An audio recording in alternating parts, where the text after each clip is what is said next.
Hello and welcome back to the Car and Bike Show. Car and Bike is one of the longest running automotive shows of India, and it's back in an all-new avatar right here on YouTube. We'll be bringing you the top stories of the week along with an assortment of exclusive stories that you will only find on this show. So make sure to follow us and hit the bell icon to ensure you never miss out on an update from this show.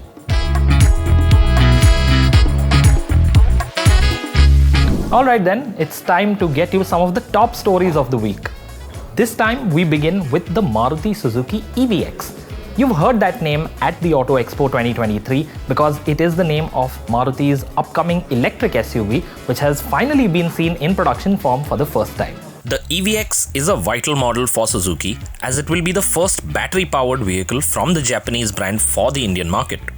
The close-to-production model was recently caught on test in Poland as it had seemingly stopped at a DC fast charger for a quick top-up. And while the test mule was heavily camouflaged, the spy shots reveal a number of interesting exterior and interior details of the upcoming electric SUV. The production-spec EVX appears to adopt the concept's design and styling to a great extent.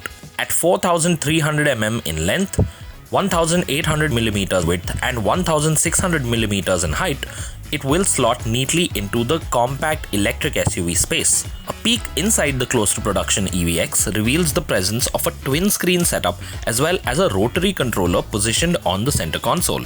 Maruti had announced the EVX concept is equipped with a 60 kWh lithium-ion battery, which will enable a range of up to 550 km. With a high level of localization, the Maruti Suzuki EVX is expected to arrive by early 2025, sporting a price tag that will be at least competitive, if not outright aggressive, compared to its competition. Would you prefer to buy your first EV from India's largest car maker? Let us know in the comments. Next up, we come to Skoda.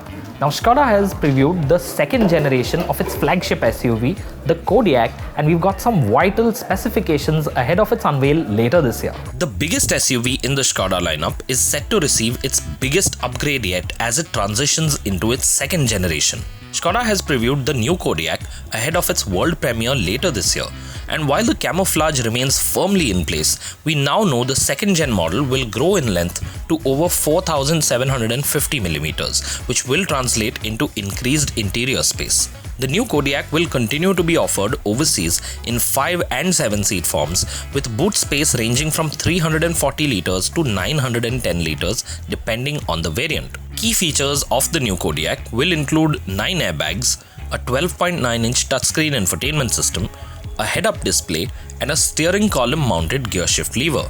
And while it will be available with petrol as well as diesel engine options abroad, the big news is the addition of a plug-in hybrid powertrain. The Kodiaq PHEV combines a 1.5-litre TSI engine with an electric motor and also carries a 25.7 kWh battery. For perspective, that's larger than the pack on a Tata Tiago EV. This means the Kodiaq PHEV will have an electric-only range of over 100 km and will also have the ability to be fast charged at up to 50 kW. Expect the new Kodiaq to make its way to India by late 2024. And on the two-wheeler front, we have big news from Triumph. You see, we've been waiting to see what the results from Triumph's partnership with Bajaj will look like, and we have finally gotten to see them for the first time in the form of the Speed 400 and the Scrambler 400X. Here's all you need to know. The Speed 400 is the modern classic roadster, sporting beautiful lines, a sculpted fuel tank and a round LED headlight. The Scrambler 400X gets the same design but with a few changes to set itself apart thanks to its Scrambler genes. The tires are dual sport, the upswept exhaust ends in 2 cans, and the seat height is taller too. Both motorcycles were designed and developed by Triumph at its Hinckley facility but will be manufactured by Bajaj Auto at its plant in Chakan, Maharashtra, as well as at Triumph's manufacturing facilities in Hinckley and Thailand. Both motorcycles get the same TR series engine, which is inspired by Triumph's single-cylinder Trials engine from the 1950s. The 398cc engine makes 39.5 bhp, while peak torque is rated at 37.5 Nm. The engine is paired to a 6-speed gearbox, which gets a torque assist clutch. These are likely to be the most affordable Triumph bikes to go on sale in India ever, with prices expected to be in the range of 2,95,000 rupees for the Speed and 3,15,000 rupees for the Scrambler. Triumph's new 400s are clearly aiming to steal some of Royal Enfield's thunder, but they will also have to soon contend with the first model to emerge from the Hero-Harley partnership, the X440. Do you think Triumph's latest motorcycles have the ingredients to upset the established order? Tell us what you think of Triumph's latest in the comments. And that's a wrap for this week's news section. It's time to leave the studio and hit the road. This week, we bring you a special story involving two Porsches that are very, very similar, but also very, very different. You see, we all have choices, and our actions define who we are. Earning for your living, caring for your family, helping your better half, or even buying a car for the entire family are traits of a responsible adult. But buying a Porsche, on the other hand, that's one way of saying that you don't really care about adulting. Or is it? The name, the brand evokes such passion, such desire, that even the most honorable and dignified man won't think twice before committing a sin. Porsche, in the truest sense, is guilty pleasure, but then again, that's the stuff the dreams are made of.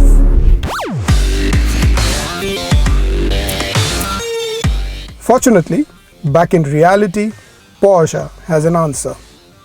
This is the Panamera, the Turbo S, a car designed and created with the objective of fitting in within a society's realms. It can sit 4 adults, be safe for your children, and yet is faster than most 4-door cars you can imagine. The Panamera gets a 4-liter V8 that churns out 620 horses and a whopping 820 Newton meters of torque. All the power goes to all the 4 wheels via an 8-speed dual-clutch transmission. And what this does is, it gives you a 0 to 100 speed of 3.1 seconds. What does 3.1 seconds mean? Well, it plasters a smile on your face.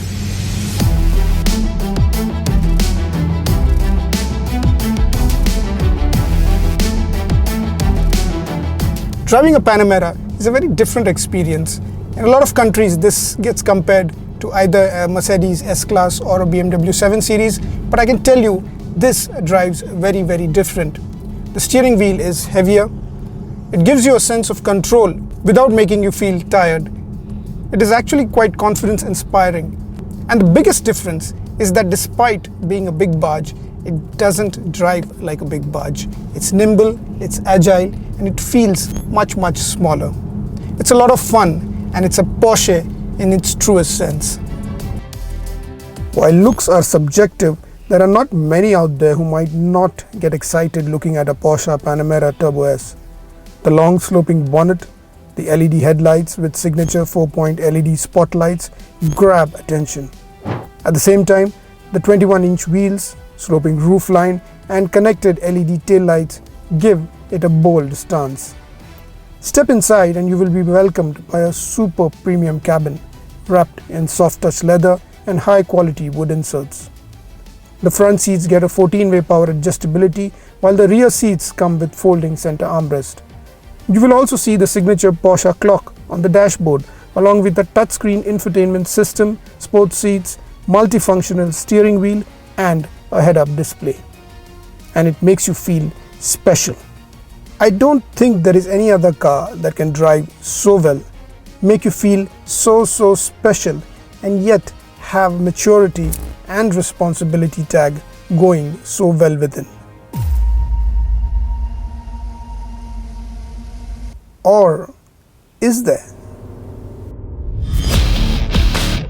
Let me simplify the Taycan for you. It's a 4-door electric sports car that's the answer to the likes of the Tesla Model S's and the Lucid Airs out there.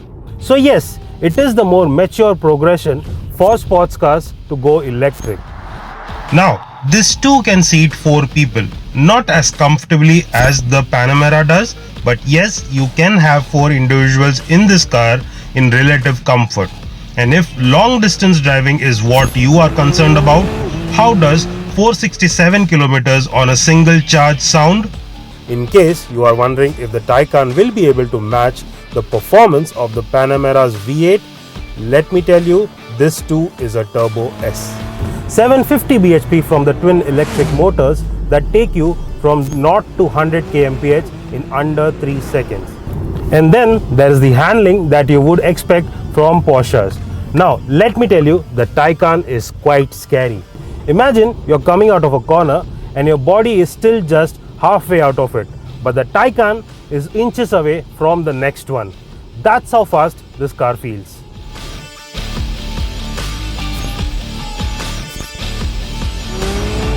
And the Taycan is not like any other EV. Porsche doesn't believe in silent treatments. So yes, inside the cabin you still get the acoustics that you would expect from a sports car. Now the Taycan also has a couple of party tricks up its sleeve.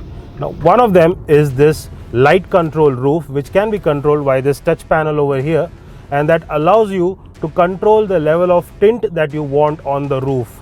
And the next one, of course, is a very important feature that you would definitely need in a Taycan, especially when you're driving on Indian roads, and that's the lift mode. Now what this does is raises the car by 20 millimeters, and because of that, handling all those speed bumps that we see on the Indian roads will be much more easier.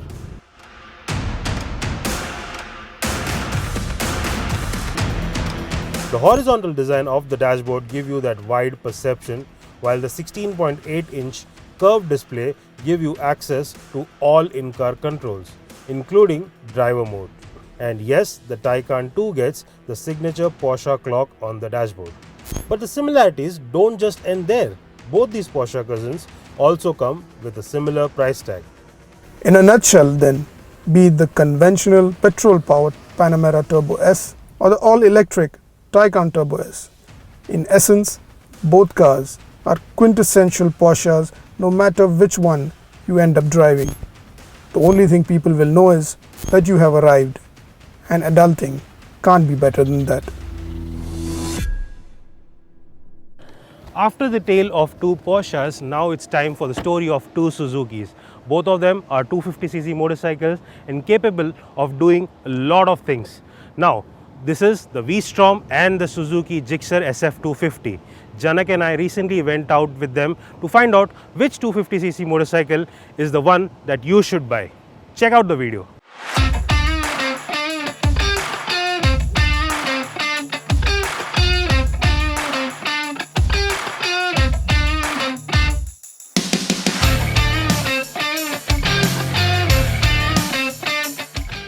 Suzuki Motorcycles India had created quite a buzz with the introduction of the Gixxer 250 and its fully fed sibling, the SF 250.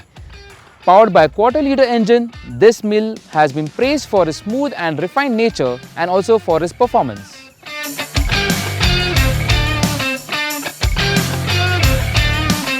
So much so that when Suzuki decided to venture into the more accessible adventure touring segment, the company decided to use its legendary V-Strom moniker, and in came the Suzuki V-Strom SX. Draped in the iconic champion yellow livery with a tall stance, riding on dual-purpose tires, it runs on the same 250cc engine as the Gixxer.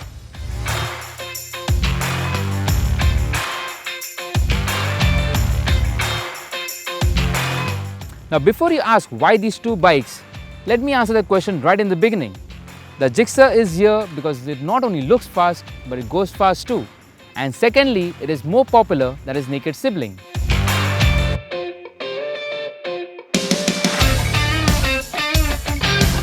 Meanwhile, the V-Strom, which was named the CNB Two-Wheeler of the Year at the 2023 awards, is here because of the current trend of adventure motorcycles that everyone is talking about, and many are already riding them.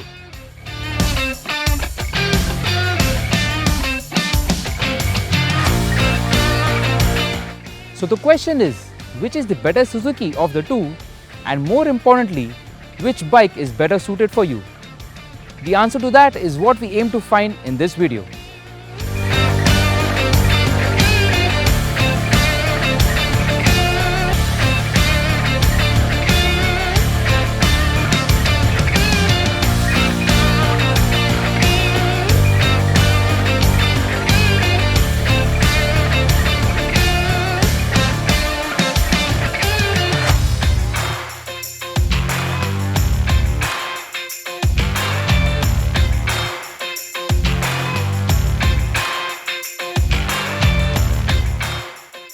Getting on the Gixxer SF 250 is pretty easy as the tail section isn't too tall. I am 5'7" and I'm able to flat foot comfortably without any added effort. The foot pegs are rear set, keeping to the sporty nature of the motorcycle, while the handlebars are slightly raised but are easy to reach. The saddle is well cushioned and offers enough room to move around as required. And like most fared motorcycles, the Gixxer's rider triangle does look aggressive, but it is rather comfortable while being sporty.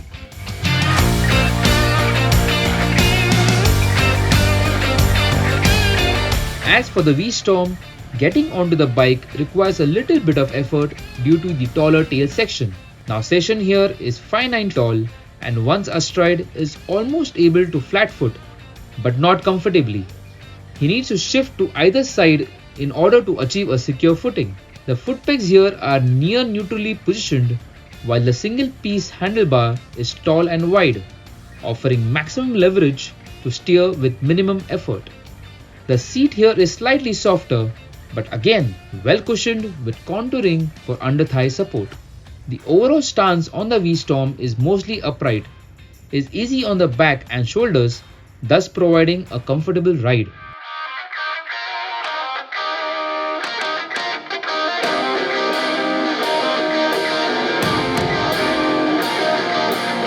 These two bikes share a lot of features, but they also have some differences. Both motorcycles come with uniquely designed bright full LED headlamps. The instrumentation is absolutely identical here, packing all the necessary information along with Bluetooth connectivity for call alerts and turn-by-turn navigation. The V-Strom additionally gets a USB charging port located besides the meter. Other than that, both bikes feature LED tail lamps and clear lens indicators.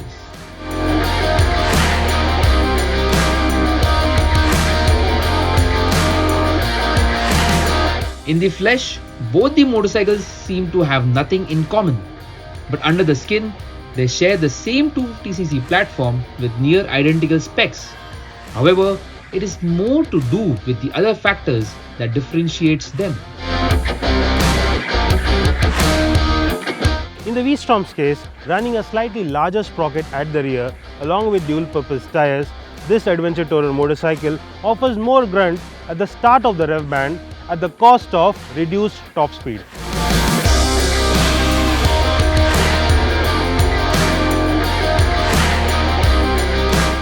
Meanwhile, the Gixxer rides on 17-inch wheels shod with radial tires. The bike feels naturally fast and it also builds speed quickly. In terms of weight, the motorcycle weighs 6 kg lesser than the V-Strom despite having a fairing.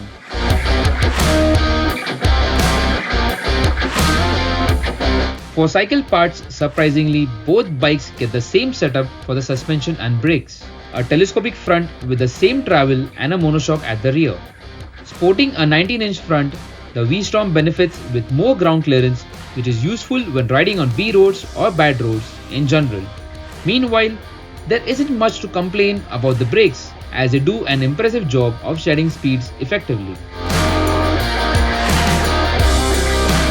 Good brakes means more confidence, and that is very important when considering handling and agility of these bikes, which for that matter are quite different. Comfortable sitting at 100 km/h on highways, the V-Strom feels mature while being fun to ride even through corners. For an adventure tourer, the V-Strom is designed for maneuverability and versatility over performance. The Gixxer is like an athlete that is focused, but also loves to break the rules. Open the throttle enough and you'll soon be on the illegal side of speeds. But if you aren't a speed freak, zipping to traffic is what's most enjoyed on this one, as it allows you to quickly close in on the gaps. But the main highlight isn't speed, but the amount of fun it is around corners. The engaging stance inspires a lot of confidence to attack corners leaned out, thus leaving you with a wide grin inside that helmet. It was never an apples to apples comparison to begin with, but the V-Strom SX and the Gixxer SF 250 have a lot in common despite being poles apart. The Gixxer is fun and sporty but lacks uniqueness due to its similarity with the smaller sibling, while the V-Strom is unique by itself and it stands out amongst the other adventure-focused bikes out there. Price-wise, both are pretty closely matched with a difference of about Rs 10,000 separating them. In the end, it all boils down to preference in the case of these motorcycles over here. While one is a performance-focused one that can also double as a daily workhorse for you, the other can do all of it and some more for a premium price tag. Depending on which one rocks your boat, it is clear that both these motorcycles are fantastic machines, and in their own sense, they will make sure that you are left content every time you thumb the starter and get going to your destination.